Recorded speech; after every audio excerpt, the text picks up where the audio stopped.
Joanne, I'll tell you, this is a scary situation when you think about it. We oftentimes have to do these stories where people fall into the water or they drive into the water by mistake, or maybe it's a medical mishap. But this is one officer that you're about to meet that didn't think twice. And as you just mentioned, we just got done talking with him, and he says he'd do it all over again. I had to go in there and get him. Nobody else was going to do it, so that's what we do. A veteran Grosse Pointe Farms police officer is being hailed a hero after jumping into the frigid cold waters of Lake Sinclair early this morning.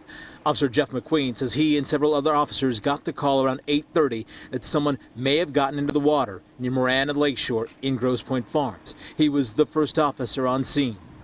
Tried to reach for him, and he was too far out, so I got into the water. He knew he had to act fast. There was no time to do anything. I couldn't even take any of my equipment off. I had to just get in the water and get him out.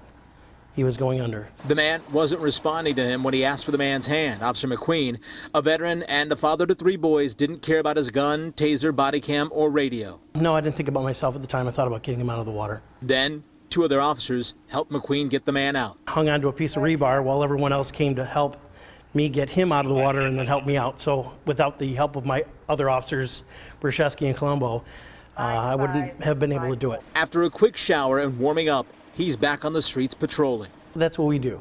You know, we do what we have to do. And that's what we're sworn to do, protect our city and our citizens. I'm not a hero, I'm just doing my job. Thank you.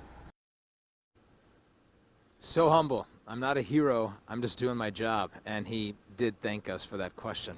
I'll tell you, Joanne, this comes at a time where officers across the country are under heavy scrutiny. So when we heard about this story and heard about his willingness to get in the water with his belt on, as you heard him mention, he fried his radio, he fried his taser, he had to get a new gun and basically a new uniform. So hats off to that officer. As for the victim that well into the water, we're told he was taken to St. John Hospital.